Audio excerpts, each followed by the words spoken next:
Vamos a salir en vivo. Yo te aviso. Sí.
Empezamos.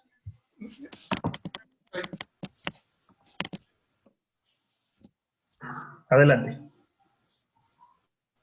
Hola, buenas tardes. Pues estamos aquí para en el último día de este coloquio estudiantil de bioquímica y pues a continuación vamos a tener la última conferencia de este evento y tenemos el honor de contar con la presencia del doctor Giovanni Santiago de la Universidad de Pensilvania, que nos va a acompañar a dar esta última conferencia. Y antes de presentar al doctor Giovanni, bueno, quiero comentarles que al terminar la conferencia no se vayan, ya que vamos a dar lugar a la premiación de los mejores trabajos de los estudiantes que se fueron mostrados en este evento y también a la clausura del evento. Y además de los mejores trabajos, vamos a premiar, vamos a rifar algunos premios. Entonces, para la rifa deben registrarse en la liga que mis compañeros van a poner ahorita en el Facebook. Entonces, si nos están viendo por Facebook Live, abajo debe estar la liga para registrarse a la rifa.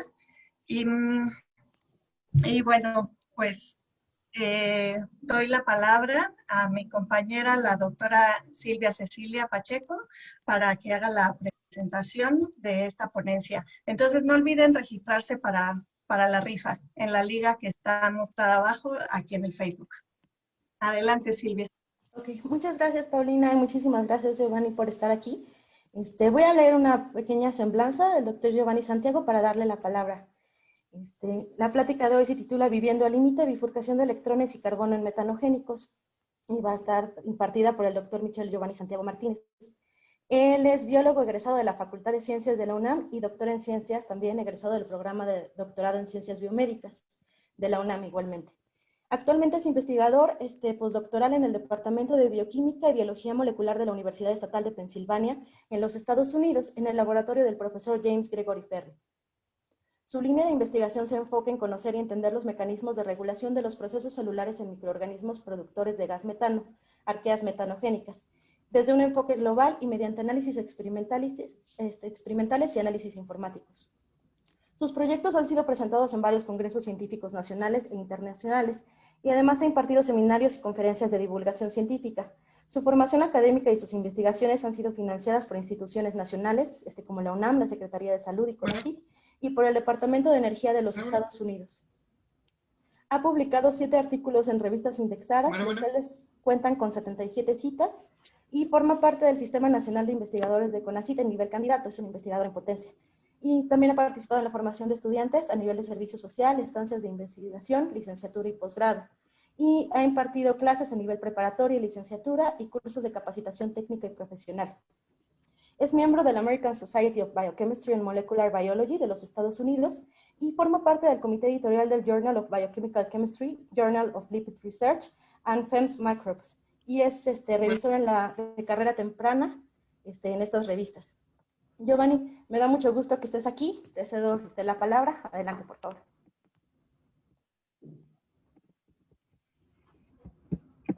Hola Silvia, pues me da mucho gusto estar con todos ustedes. Muchas gracias por la presentación. En este momento voy a empezar a compartir mi pantalla. Deme unos segundos.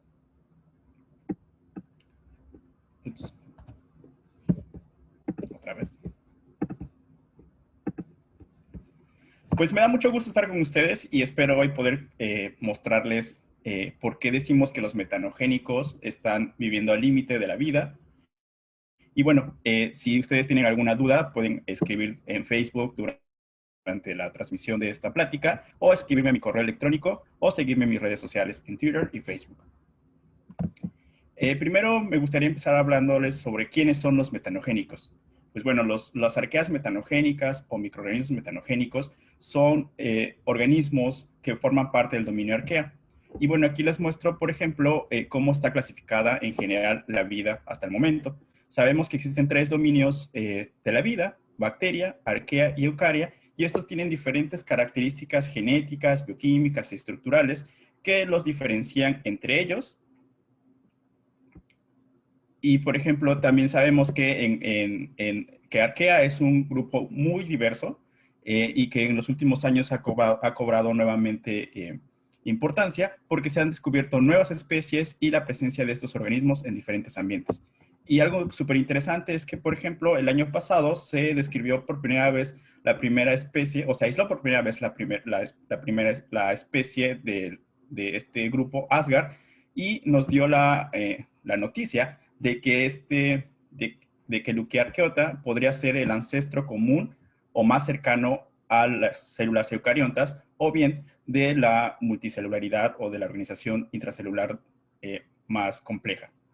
Dentro del grupo Arquea también se encuentran otros grupos que nos han dado también información acerca de cómo estos microorganismos pueden estar involucrados en ciclos bioquímicos, principalmente en el ciclo del nitrógeno, del azufre y del carbono. Dentro de este mismo grupo Arquea se encuentran los más famosos, que son los organismos extremófilos, y dentro de estos grupos extremófilos también se encuentran los metanogénicos. Y algo súper interesante es que el año pasado se publicó un paper donde nos cuentan que el origen más cercano de los metanogénicos son las aloarqueas, es decir, estas arqueas que viven en ambientes muy, muy extremos. Algo súper interesante de los metanogénicos es que pueden vivir en ambientes muy, muy diversos, pero siempre en ausencia de oxígeno. Y con estos ambientes me refiero a que pueden crecer en diferentes temperaturas, diferentes valores de pH y en ambientes marinos o ambientes de agua dulce. Algo también que quiero recalcar aquí es que cuando nosotros hablamos de una sola especie nos referimos como el arqueón, y cuando hablamos de diferentes especies o de un grupo les llamamos las arqueas.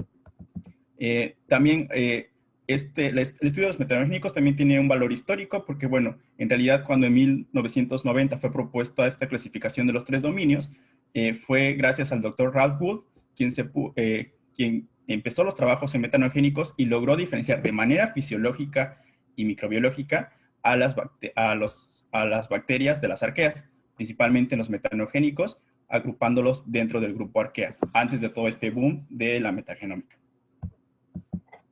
Entonces, como para repasar estas ideas, las arqueas son microorganismos procariontes, es decir, no tienen organelos, no hablan ni complejidad intracelular. Es un grupo muy, muy diverso que apenas estamos descubriendo.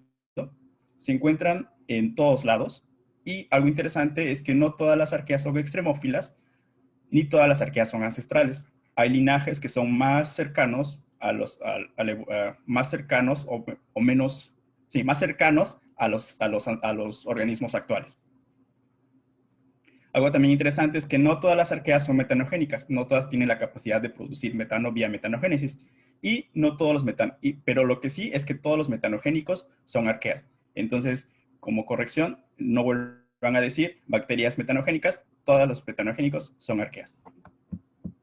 Pero los metanogénicos son importantes porque en el ciclo de carbono, porque llevan a cabo la degradación de la materia orgánica en condiciones de anaerobiosis, y esto es la degradación de la materia orgánica en condiciones aerobias o anaerobias, principalmente por eucariontes y bacterias, genera como productos de desecho al CO2, el hidrógeno y algunos compuestos de 1 o 2 carbonos, como el acetato o el metanol.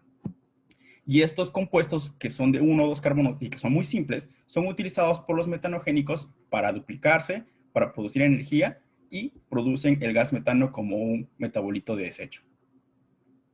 Este gas metano puede ser utilizado por bacterias o arqueas metanotróficas para continuar con el ciclo del carbono, pero una gran parte de este gas metano se libera a la atmósfera y se estima que, por ejemplo, el 69% del gas metano producido anualmente proviene de un origen biológico y es justamente por la actividad de los metanogénicos. Y es paradójico porque, bueno, el gas metano es un gas de efecto invernadero que es inclusive, 21 veces más potente que el CO2, es decir, tiene la mayor capacidad de calentar la atmósfera y paradójicamente este puede ser utilizado como un biocombustible en actividades antropogénicas. Entonces, estos microorganismos están degradando materia orgánica y están liberando un gas metano a la atmósfera que podría ser utilizado con fines económicos. Por eso es importante conocer cómo funcionan estos microorganismos. Y bueno, los metanogénicos se encuentran en todos lados, no solo en ambientes súper extremos. Y, por ejemplo, sabemos que se encuentran en el microbioma asociado a diferentes organismos. Entre los más famosos están las vacas, las termitas e inclusive los humanos. Y, bueno, forman parte de este microbioma y justamente sabemos, por ejemplo, que un dato curioso es que los humanos producen alrededor de 0.35 litros de gas metano por día, aunque esto depende de varios factores, entre ellos la edad, la alimentación y algunos factores genéticos. En el último año, sobre todo en el 2020, se propuso el uso de este término, el arqueoma, para diferenciar a todas aquellas arqueas que forman parte del microbioma. Entonces, la interacción entre un bacterioma y un arqueoma nos podría dar o explicar la complejidad de los microbiomas asociados a estos organismos o bien a otros microambientes. Uno de los inconvenientes de trabajar con arqueas es que la mayor parte de las especies son no cultivables. Sin embargo, se han hecho diferentes esfuerzos por tratar de hacer análisis de microbioma utilizando la subunidad 16S ribosomal para saber qué organismos están en ciertos ambientes o bien tratar de aislarlos de forma en consorcios o en una serie o en comunidades o tratando de crecerlos en comunidades porque no sabemos si estos organismos pueden crecer de manera axénica, es decir, de una sola especie. Y esto tiene gran importancia biotecnológica y ecológica porque, bueno, podemos encontrar microorganismos que puedan ser útiles para los humanos o bien que estén participando de manera importante en la regulación de los ciclos bioquímicos en el planeta Tierra.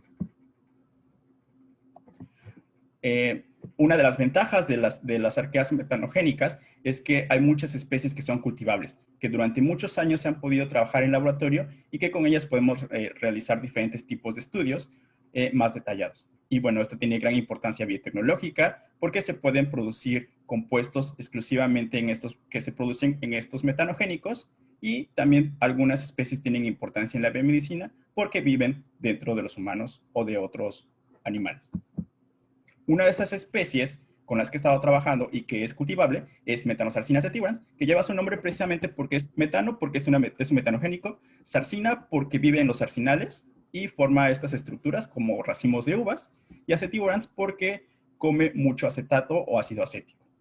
Y este organismo se ha propuesto como un organismo modelo por el estudio de procesos celulares de metanogénicos de ambientes marinos.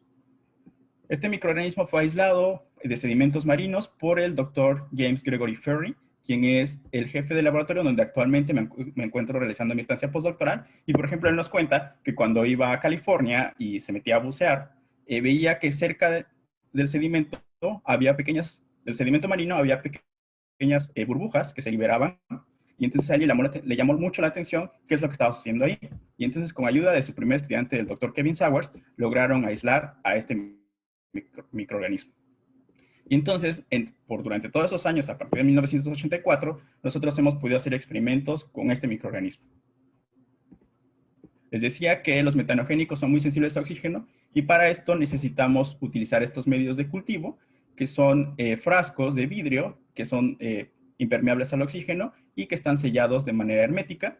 Tenemos dos partes. Una parte es la líquida, que prácticamente es agua de mar sintética, muy alta en sales y en sodio.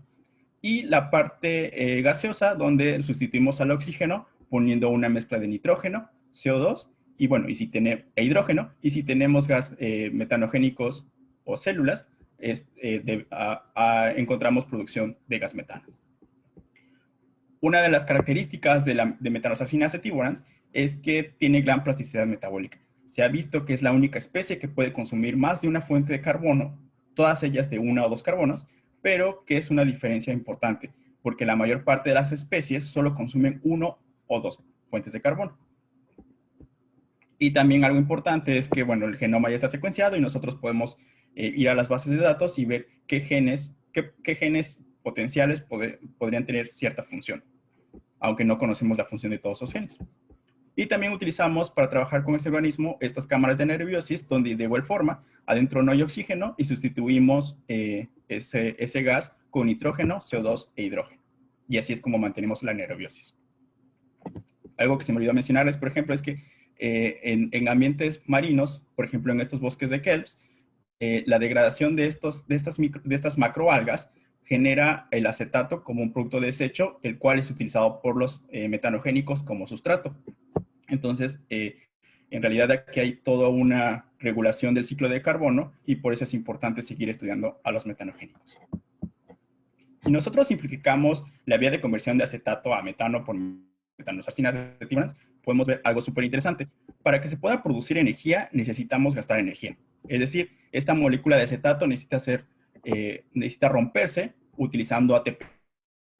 Una pequeñísima, muy pequeñísima parte se va hacia la formación de biomasa. La otra parte se va hacia la formación de gas metano. La otra parte de la molécula, que proviene del grupo carbonilo del acetato, se va hacia la síntesis de CO2 y durante esta serie de pasos lo que se hace es una transferencia de electrones y se genera un gradiente electroquímico de sodios y de protones que son necesarios para la síntesis de ATP vía ATPasa.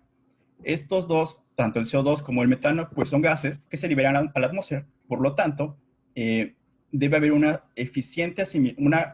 asimilación eficiente del carbono para que estos microorganismos puedan producir energía y puedan crecer, porque este carbono se pierde a la atmósfera. En el caso de cuando las células utilizan metanol como fuente de carbono externa, aquí hay es un poco más eficiente la vía porque no se necesita de ATP para romper a la molécula.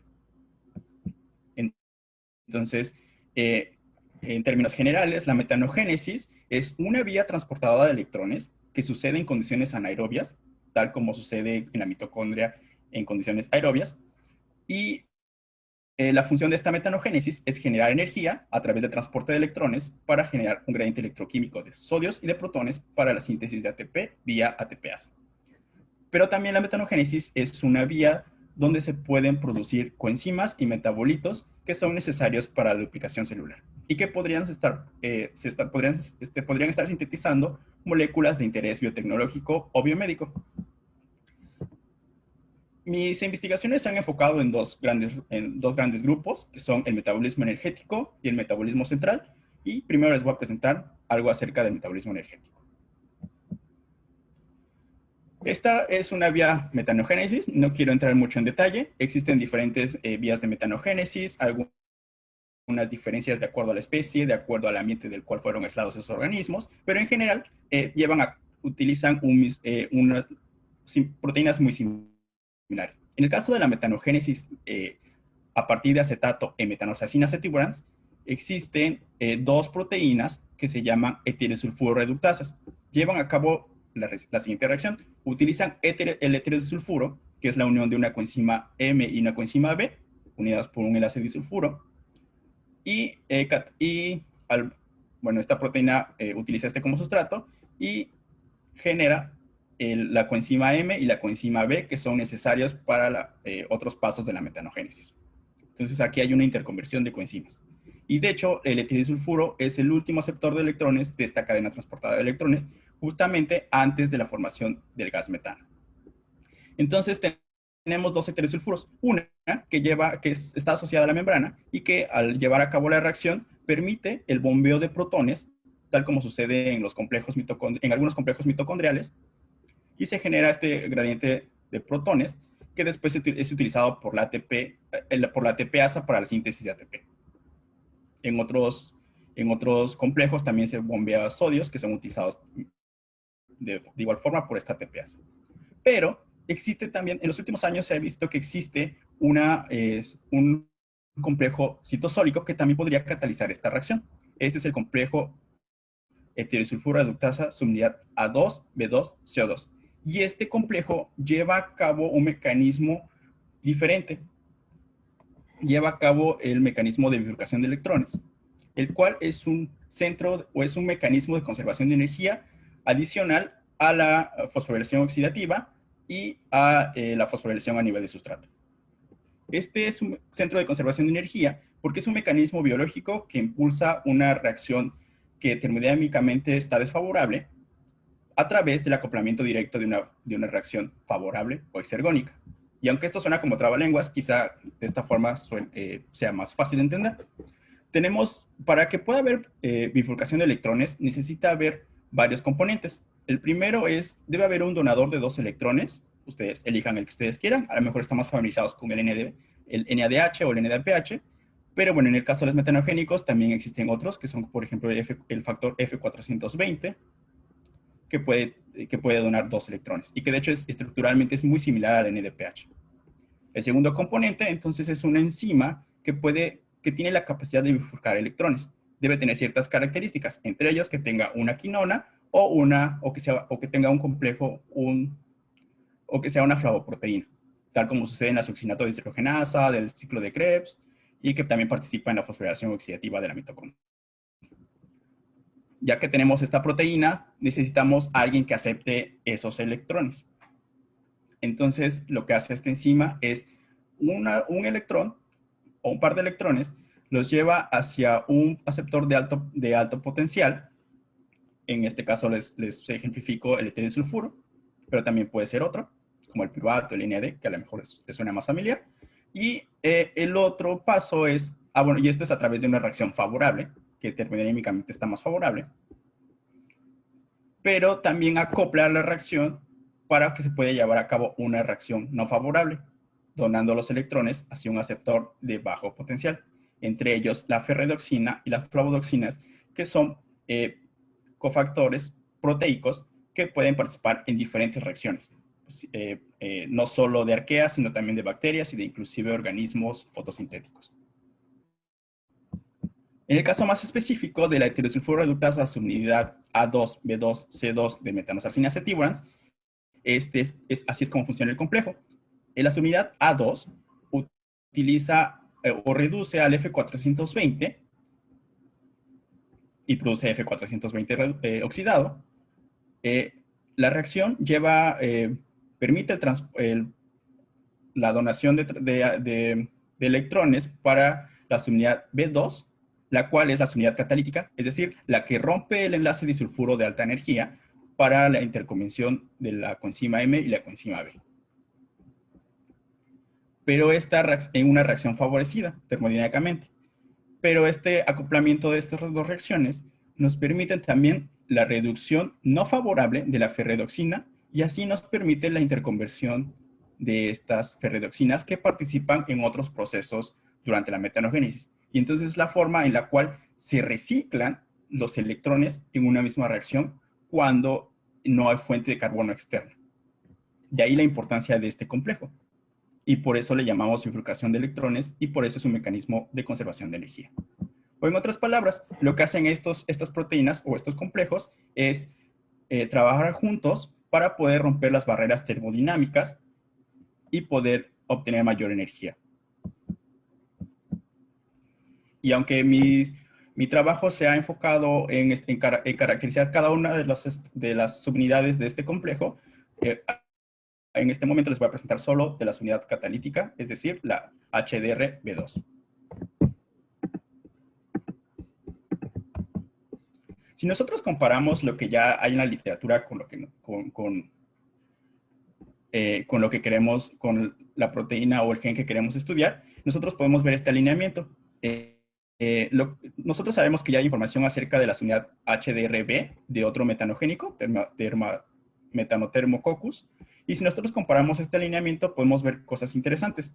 Entre ellas que, por ejemplo, hay varios sitios conservados que están remarcados aquí, pero algo que nos llamó la atención fue que existen dos sitios donde podemos encontrar dos cisteínas, en el sitio 42 y 43 y en el sitio 194 y 195. Y entonces nos preguntábamos si estos cisteínas podrían estar involucradas en la formación de los centros fierro-azufre que son importantes para la catálisis de estas proteínas. Y bueno, y que de hecho esto le hace que estas proteínas sean súper sensibles al oxígeno y que pierdan actividad o se degraden en presencia del oxígeno o de compuestos oxidantes.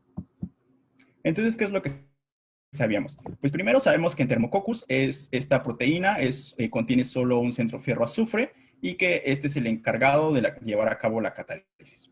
Este es un paper de 2017 que describe por estructura el mecanismo de reacción y las características de esta proteína. Pero nosotros en metanocalcinacetibunas no sabemos cómo es esta proteína.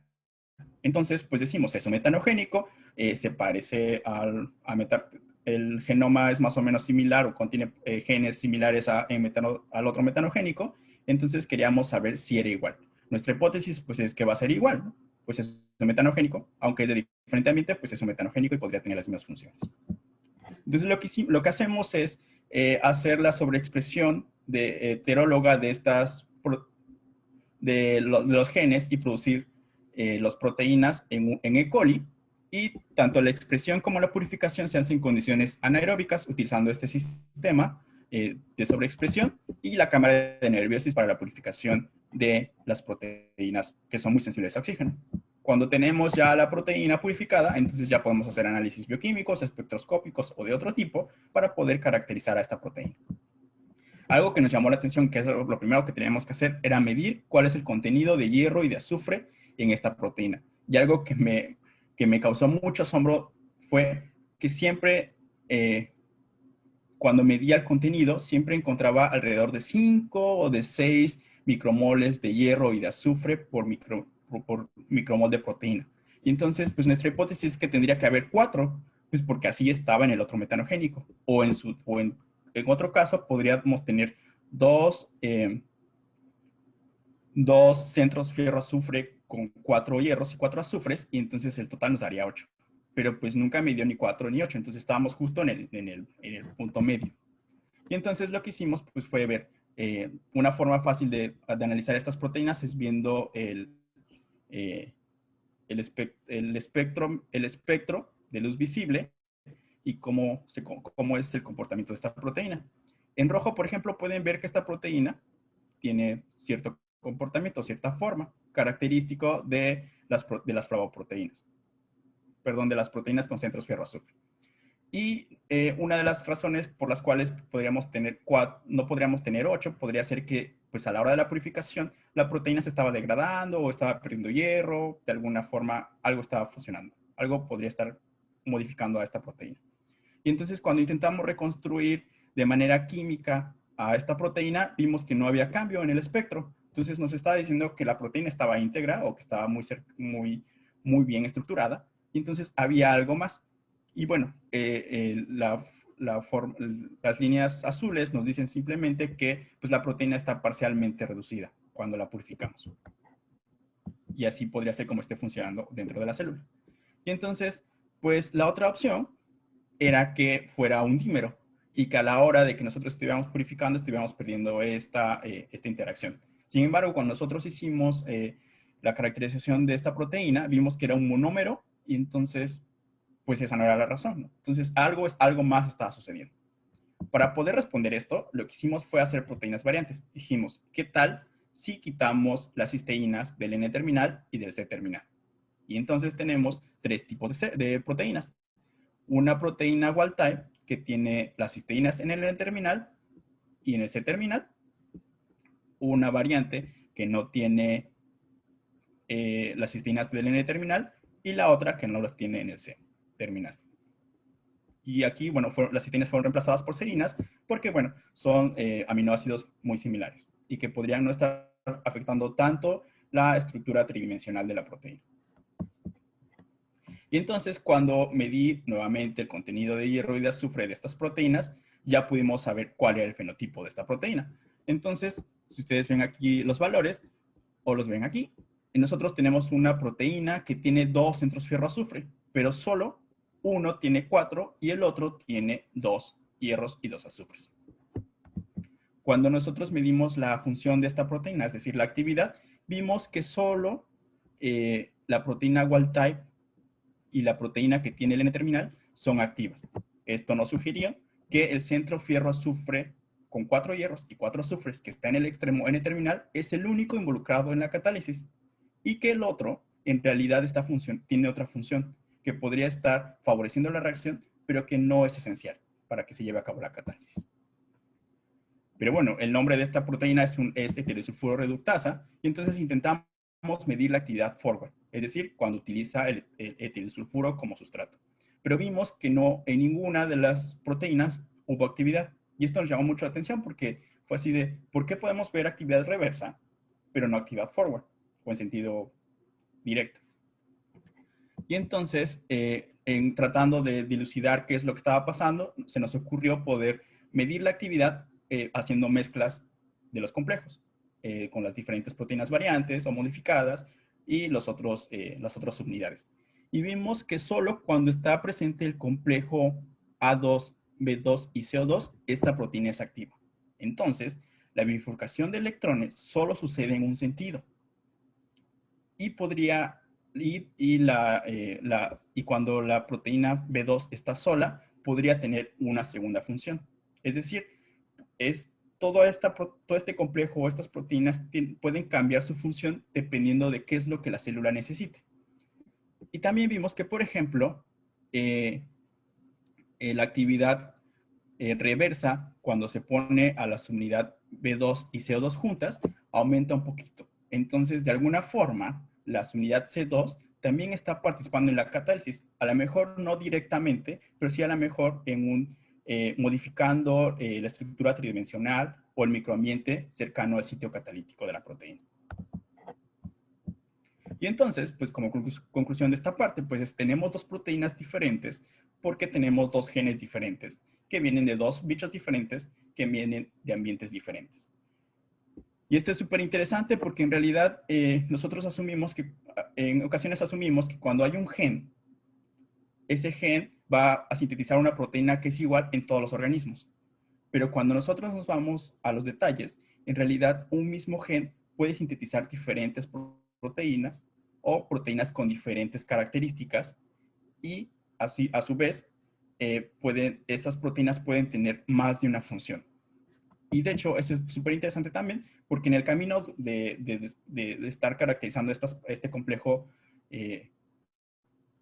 vimos que este complejo también puede utilizar a la flavodoxina como sustrato. Es decir, recuerdan que les contaba que este complejo utiliza la ferredoxina, que es un compuesto súper importante en la metanogénesis, pero esta también tiene centros fierro-azufre. Y en este trabajo nosotros describimos que la flavodoxina también puede ser utilizada para la bifurcación de electrones. Y lo interesante de esta proteína es que tiene características muy diferentes, metanosarcina tiene características muy diferentes a las descritas en bacterias reductoras de sulfato, y que, de hecho, es súper interesante porque podría ser un mecanismo en el cual los organismos pueden responder a diferentes tipos de estreses. Por ejemplo, la flavodoxina no es sensible a oxígeno y la flavodoxina no tiene centros fierro-azufre. Entonces, podría estar teniendo una función cuando las células están expuestas a bajas concentraciones de hierro, por ejemplo. La segunda parte de mi trabajo es justamente sobre el metabolismo central, porque todos los estudios, o la mayor parte de los estudios, se habían enfocado en conocer la metanogénesis paso por paso, porque, bueno, pues es la principal vía de generación de energía en metanogénicos, pero desde mi perspectiva también la asimilación del carbono es importante. porque los organismos necesitan crecer y sintetizar moléculas necesarias durante la duplicación celular. Y entonces vimos que metanoxacinas cetiburans puede sintetizar glucógeno cuando le damos de comer metanol. En esta gráfica de acá arriba les muestro cómo es la duplicación celular o cómo es el crecimiento de los cultivos, midiendo la densidad óptica, y cómo se genera el gas metano. En metanogénicos, la producción de gas metano es un indicativo de crecimiento celular, de duplicación celular, y de que las células están metabólicamente activas. Y en rojo les muestro cómo se consume esta fuente de carbono. Algo que es súper interesante es, como de alguna forma era de esperarse, cuando ya no hay fuente de carbono externa, las células dejan de producir metano y dejan de crecer. Entonces nos llamaba la atención qué es lo que estaba pasando. Uno de los metabolitos que nos interesó medir, porque se ha reportado en bacterias y en eucariontes que funciona como una forma de almacenamiento de energía, pues fue medir la concentración intracelular de glucógeno. Y entonces nosotros podemos ver que cuando hay fuente de carbono externa, las células empiezan a acumular este glucógeno.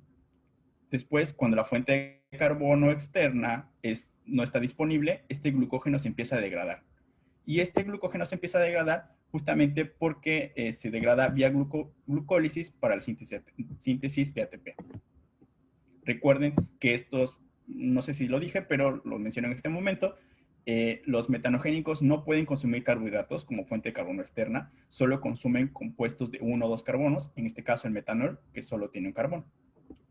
Y entonces tenemos, a partir de estas dos gráficas, podemos diferenciar dos cosas. Tenemos dos fases.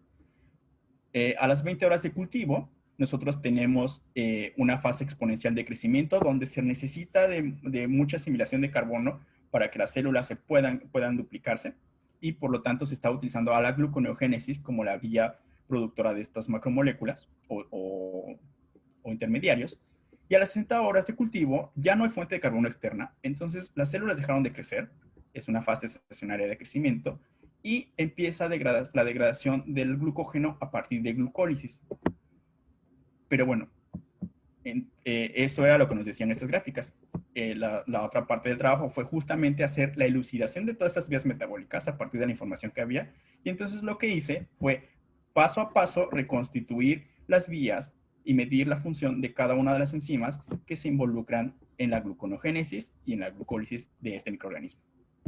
Solo como recordatorio, la glucólisis en eucariontes y en bacterias en general empieza con glucosa, y hay dos fases, ¿no? Una fase en diversión, donde lo que hace es el microorganismo, por ejemplo la bacteria, mete la glucosa y se empieza a fosforilar y se rompe para que en la etapa de ganancia se pueda sintetizar ATP.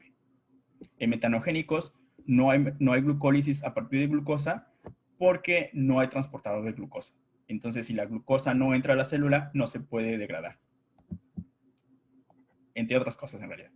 Y bueno, se ha asumido que la glucólisis es una vía universal y que está presente en todos lados, y puede ser que sí, pero existen algunas excepciones, y sobre todo en arquea, que es lo que empezamos a descubrir. Que la vida a microscopio es más compleja y que en realidad sí hay diferencias en estas vías metabólicas y que pueden estar prendidas o apagadas de acuerdo a lo que se necesite, lo que el microorganismo necesite. Y entonces les contaba que lo que hice fue medir cada una de estas enzimas. Vimos gen por gen, construimos una vía hipotética y después medimos cuál era la función de cada una de estas. Es decir, la actividad de cada uno de estos pasos y los metabolitos, la concentración intracelular de los metabolitos principales producidos durante estas vías.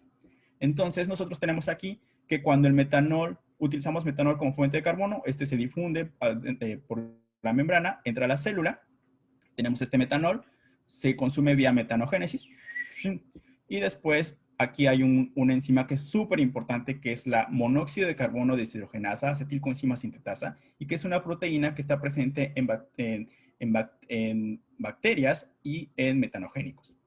Esta proteína sintetiza la acetilcoenzima A, y este acetilcoenzima es utilizado después por una piruvato ferredoxina oxirreductasa para sintetizar el piruvato, y este es el compuesto que inicia la gluconeogénesis.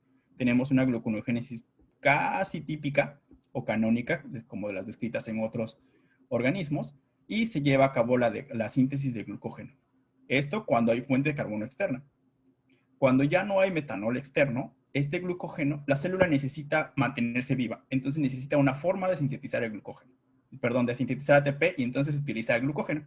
Esta degradación del glucógeno empieza en rojito, en las flechas rojas pueden ver cómo se lleva a cabo la degradación de glucógeno a través de una glucólisis más o menos similar a las reportadas en bacterias y en eucariontes. Y se sintetiza nuevamente piruvato, después acetilcoenzima A, y este acetilcoenzima A es muy importante porque sigue dos vías. Una es la vía hacia la síntesis de acetato, donde hay formación de ATP, y una gran parte de este acetilcoenzima A que viene de la agregación de glucógeno se utiliza nuevamente vía metanogénesis para la síntesis de ATP vía conservación de energía, vía síntesis de ATP por ATPase. Y entonces esto es súper importante porque sí, hay fosforilación a nivel de sustrato vía glucólisis y vía acetatocinasa, fosfotransacetilasa, pero la metanogénesis sigue siendo la principal vía de formación de ATP en metanogénicos, independientemente si es de energía almacenada en forma de glucógeno o si es a través de una fuente de carbono externa. Y entonces lo que vimos fue que estas vías están reguladas justamente por esto, por la disponibilidad de una fuente de carbono externo. Suena lógico ahorita, pero en realidad eso no lo conocíamos, ni teníamos valores ni sabíamos cómo eran estas vías en este microorganismo. Estas vías están reguladas a diferentes niveles porque, bueno, vimos que había cambios a nivel transcripcional de genes y también había presencia o ausencia de la actividad o de proteína activa de algunas proteínas. Entre ellos, por ejemplo, la ADP-PFK, una fosfoctocinasa dependiente de ADP, y de la piruvatocinasa, que les mostraré un poquito más adelante. Entonces, hay diferentes formas de sintetizar ATP, vía glucólisis, vía este sistema acetatocinasa fosfotransacetilasa o vía metanogénesis. Y que estas vías son un poco diferentes a las reportadas en bacterias y en eucariontes, pero que más o menos conservan la misma estructura. Lo que les mencionaba es que los metanogénicos pueden utilizar diferentes proteínas para realizar para catalizar una misma reacción. Y, por ejemplo, en el caso específico de metanoxarcina-acetibans, para llevar a cabo este paso de la glucólisis, que es la transformación de la fructosa 6-fosfato a fructosa 1,6-bisfosfato, utiliza una fosfofructosinasa que es dependiente de ADP. A diferencia de lo que sucede en bacteria y en eucaria, que es en el cual esta proteína es dependiente de ATP, o en otros organismos que también puede ser dependiente de pirofosfato.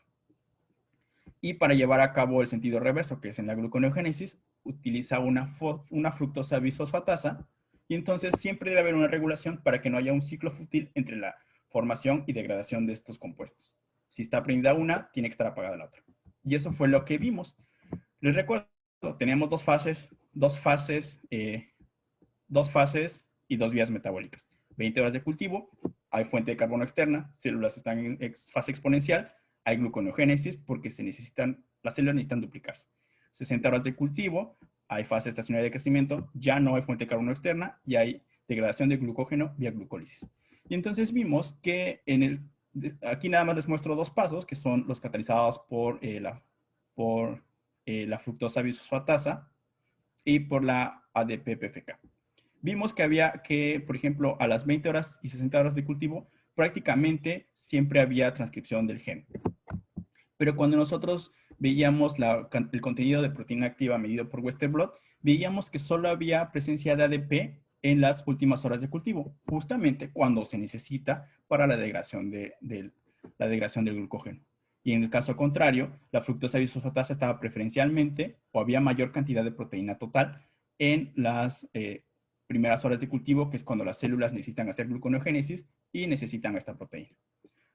Vimos que había más o menos una coincidencia en que la proteína, aquí en naranjita, en color naranja, la ADP-PFK era activa, tenía una función en las últimas horas de cultivo, cuando ya se necesitaba a la glucólisis para la síntesis de ATP.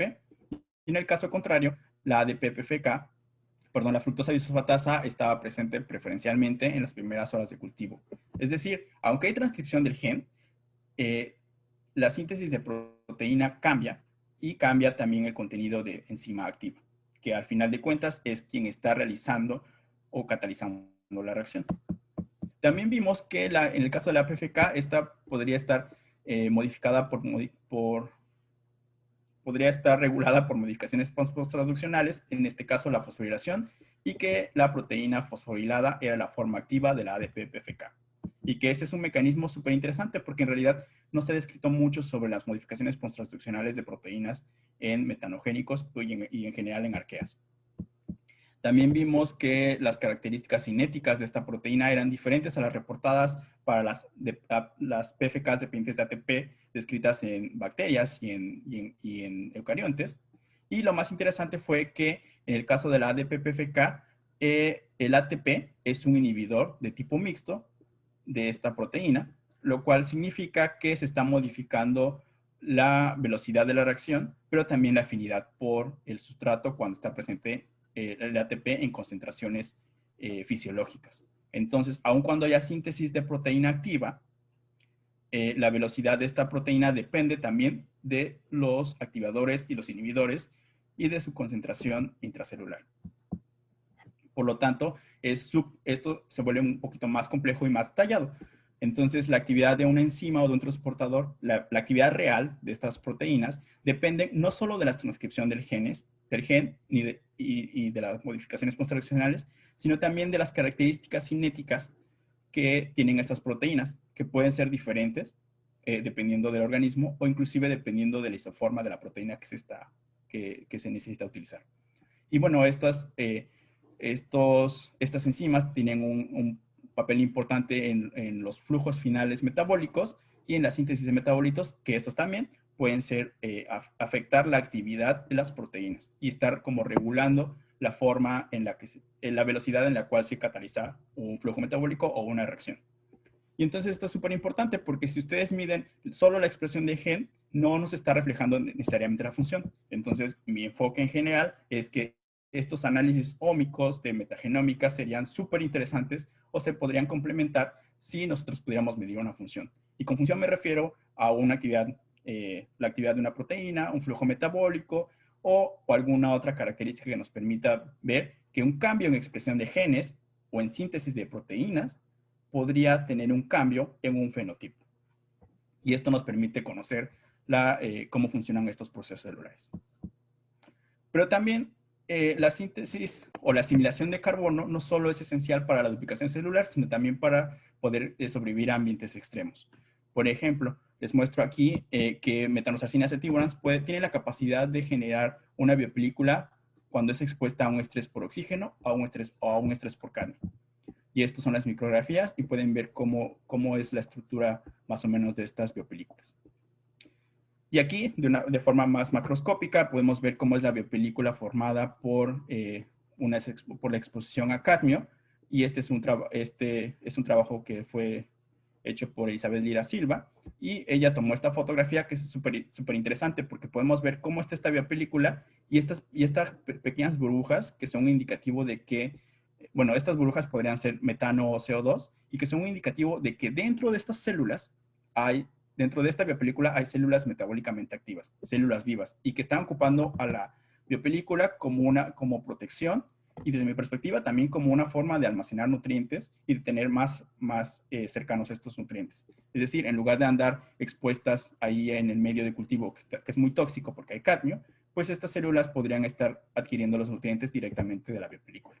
Pero todavía no sabemos cuál es la composición exacta de esta biopelícula, ni ni cuál es la vía que permite la síntesis de esta biopelícula o de los inductores de esta biopelícula.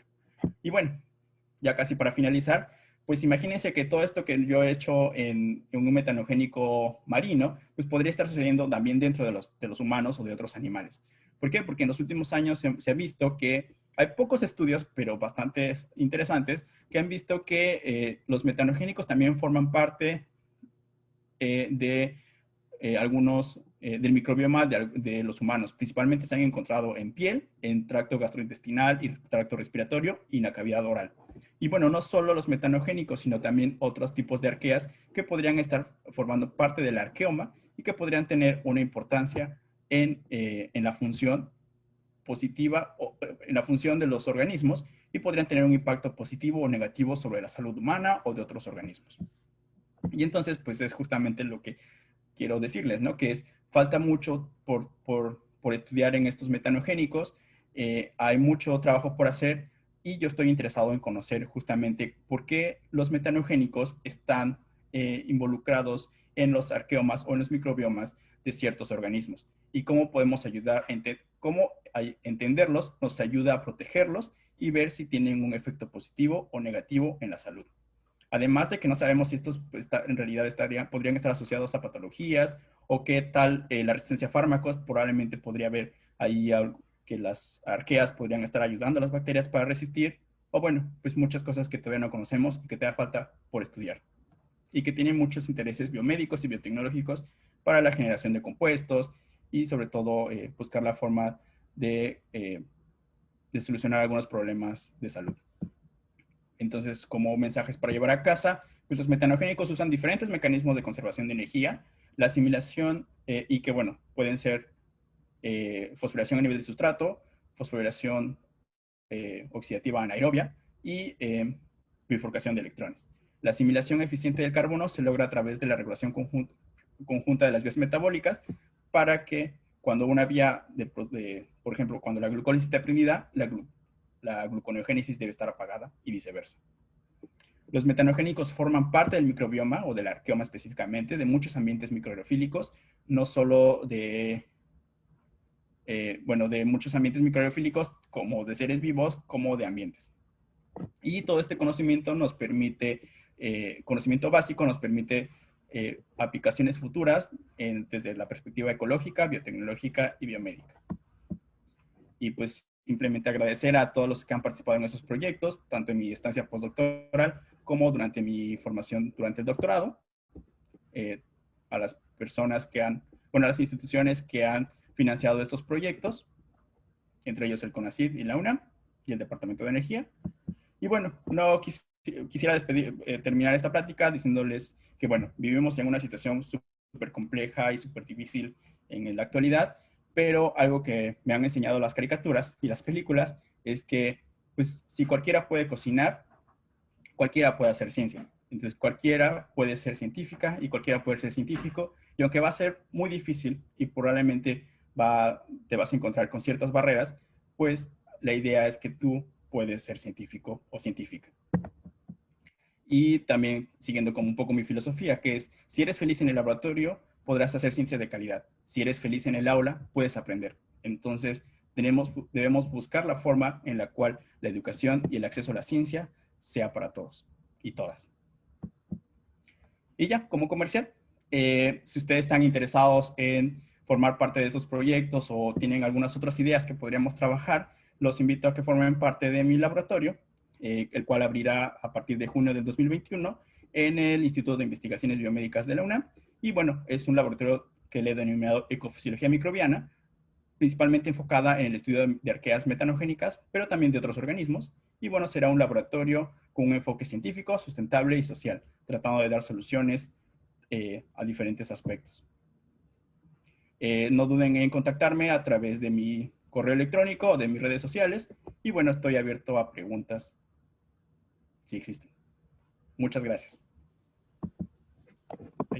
Muchísimas gracias, Giovanni, por esta plática tan interesante y tan compleja. Tenemos también tiempo para algunas preguntas.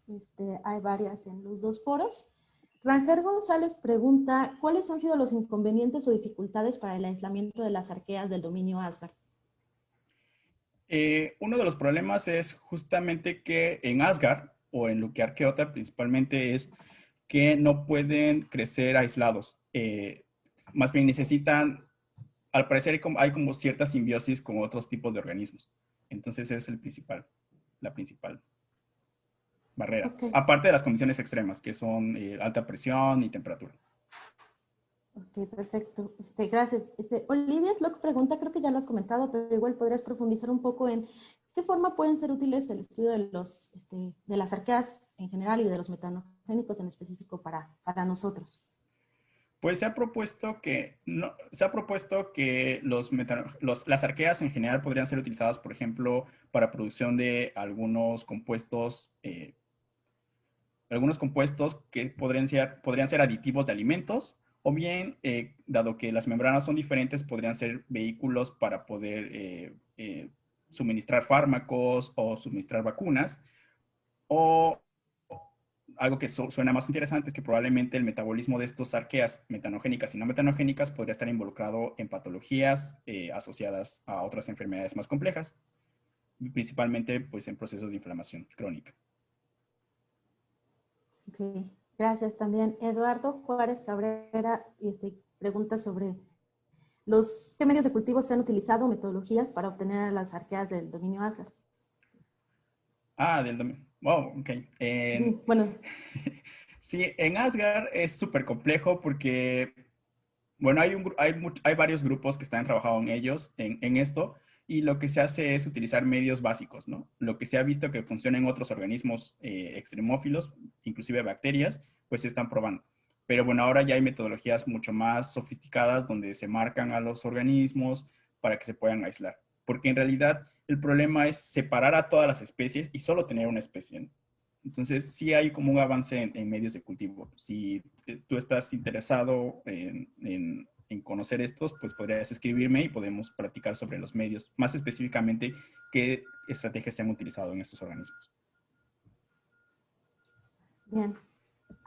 Karen Cuevas pregunta, Olives Locke pregunta si, bueno, en el caso de la proteína A2, ¿qué es lo que hace que se active? Eso es súper interesante porque la proteína A2 en realidad aún no sabemos cómo funciona el mecanismo como tal, pero lo que estamos pensando es que en realidad hay un cambio conformacional cuando la proteína ve al sustrato y eso permite que se lleve a cabo la reacción. Es decir, no es activa si no están presentes los otros complejos o subunidades del complejo más bien. Gracias, Geo. Hay una pregunta nuevamente de Rangel González. Él dice, respecto a los acarreadores usados para ciclos metabólicos, ¿tienen una posición diferente en cuanto al nivel membranal entre arqueas y procariontas? Pues la composición de las membranas de las arqueas y de los eucariontes y bacterias es diferente. Entonces, pues no sé exactamente cómo responder esta pregunta, pero sí debería haber alguna diferencia en cuanto a la movilidad y qué tan fácil es el mecanismo de transporte de electrones o de bombeo de protones. Ok.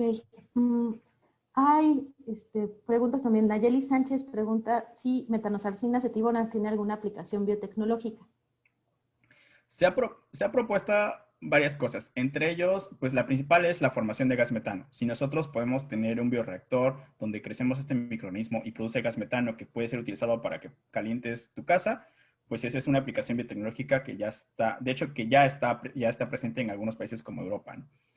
Pero también se ha propuesto que se podrían generar algunos compuestos como aminoácidos o aditivos para alimentos. Ok. También Karen Cuevas pregunta, ¿qué tanto afecta la expulsión de metano por arqueas al calentamiento global? Uy, mucho. De hecho, aquí viene como la parte. Yo siempre digo que el estudio de los metanogénicos se divide en dos partes: los que creen que son buenos y los que creen que son malos. Estos microorganismos solo viven. Uno de los productos de desecho es el metano, pero este metano se libera a la atmósfera. Entonces, este metano está calentando terriblemente la atmósfera junto con el CO2. Y esto es precisamente porque al incrementar algunas actividades antropogénicas como la ganadería, porque se necesita más producción de carne, entonces, pues al haber más vacas, hay más metanogénicos, hay más metano. Entonces, es como un efecto secundario. No es que los metanogénicos sean malos, sino simplemente, pues, estamos modificando el ambiente y eso hace que, pues, haya mayor producción de gas metano. O que la velocidad sea más rápida, sobre todo. Bien. Patricia Cano Sánchez pregunta, ¿qué tan factible es utilizar estas bacterias para la generación de biocombustibles? Bueno, aclaración, no son bacterias, son arqueas. es todo es un dominio muy diferente. Y pues en realidad se ocupan en algunos lugares, porque no solo son importantes los metanogénicos, no solo son importantes por la producción de gas metano, sino también pueden ser usados como biocombustibles porque algunas especies pueden producir electricidad, bueno, más o menos como electricidad, o precursores para, de grasas para síntesis de biodiesel o cosas por el estilo. Ok. Yes, RH pregunta, en relación a la transcriptómica y metabolómica enfocada al estudio de degradación de propionato en sistemas bioaumentados, ¿qué aspectos consideras básicos para un correcto análisis en relación a arqueas y bacterias sintróficas? Órale, qué compleja pregunta y tan específica. Pues simplemente la transcriptómica y la proteómica siempre nos dan información general. Pero nuevamente, la transcripción de un gen no significa que haya un cambio en una función. Entonces, desde mi perspectiva, lo que tendrían que hacer es ver que en realidad haya síntesis o degradación del compuesto que ustedes necesitan y acompañado, o sea, es decir, estos análisis transcriptómicos y proteómicos acompañados de medir una función o un cambio en el fenotipo del organismo que ustedes quieran conocer. Ok. Luis Adolfo Espinosa pregunta, ¿qué proyectos iniciarías o tienes planeados para, en cuanto se abra tu laboratorio en biomédicas? Eso está súper interesante y ojalá te puedas unir con nosotros. En realidad, tengo muchas ideas en la mente, pero uno de los primeros proyectos que voy a empezar es justamente empezar a trabajar con metanogénicos asociados a humanos. ¿Por qué? Porque en realidad hay especies que fueron aisladas hace 40 años, pero que en realidad están olvidadas y que podrían estarnos dando información importante sobre su impacto positivo o negativo sobre la salud humana. Y bueno, y también pues voy a continuar trabajando con los metanogénicos y las comunidades de arqueas en otros ambientes naturales, sobre todo de México. Ok, gracias. Hay una pregunta de Ciencias TV. Ricardo García García pregunta, el estudio de las arqueas tiene gran importancia en la alimentación animal, ya que puede llevar a reducir las emisiones de metano ruminal, que está demostrado tienen fuertes efectos en el cambio climático. ¿Tienen información o experiencia al respecto? Eso está súper interesante porque lo que les decía, que algunas personas están trabajando en buscar la forma de inhibir a la metanogénesis. Pero inhibir a la metanogénesis es matar a los metanogénicos.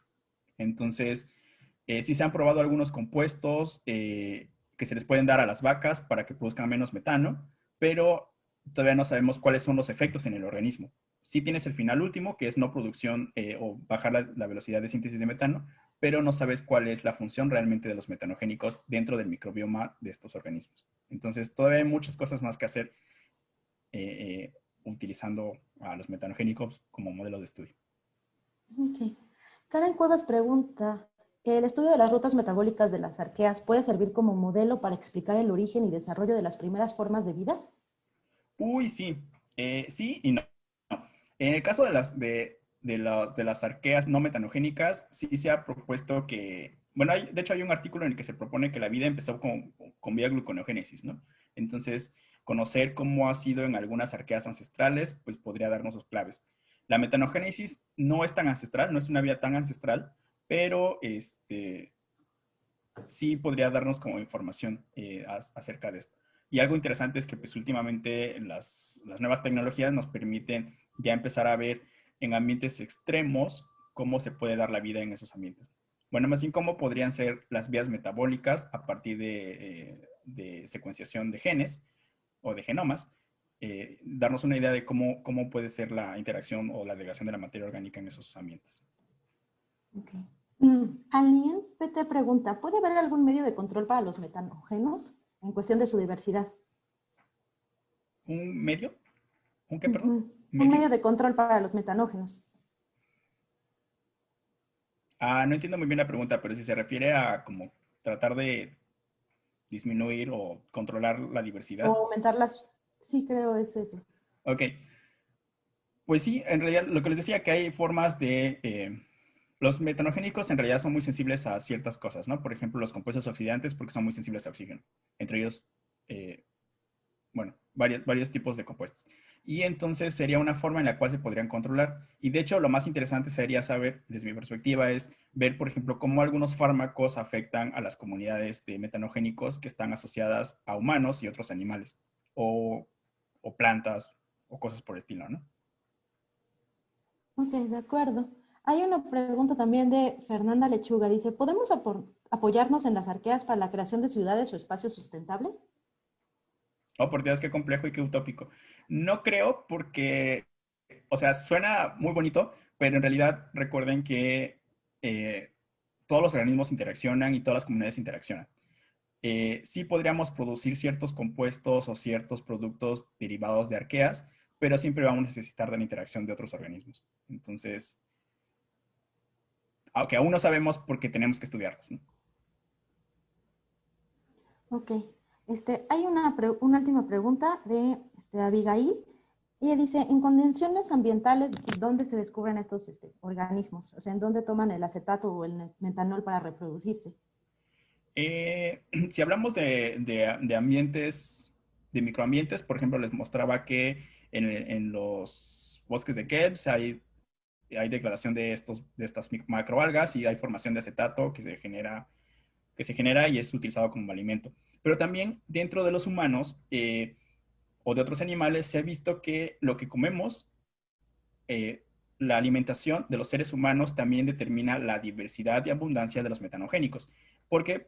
Porque dentro de los humanos se degrada este alimento y se producen diferentes compuestos, entre ellos metilaminas, hidrógeno, CO2, acetato, succinato y otros más, que podrían ser utilizados como alimentos para estos metanogénicos. Entonces, nuevamente, es toda una interacción entre el bacterioma, el arqueoma y también de otros organismos, virus, hongos y otros eucariontes.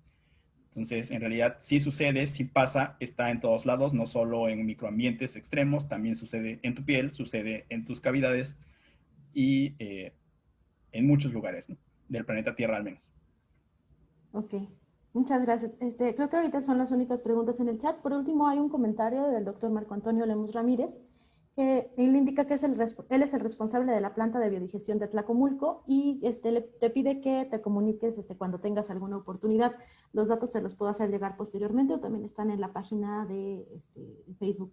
De la Ok, Facultad de perfecto. Ciencias. Perfecto, eso me encanta. Hay muchas cosas que hacer con metanogénicos y, por ejemplo, eso del aprovechamiento de residuos para obtener un beneficio está súper padre. Ok, va, perfecto. Giovanni, muchísimas gracias por esta plática nuevamente. Ya con esto terminamos la conferencia magistral y damos pie a la premiación y clausura. Adelante, Paulino, gracias.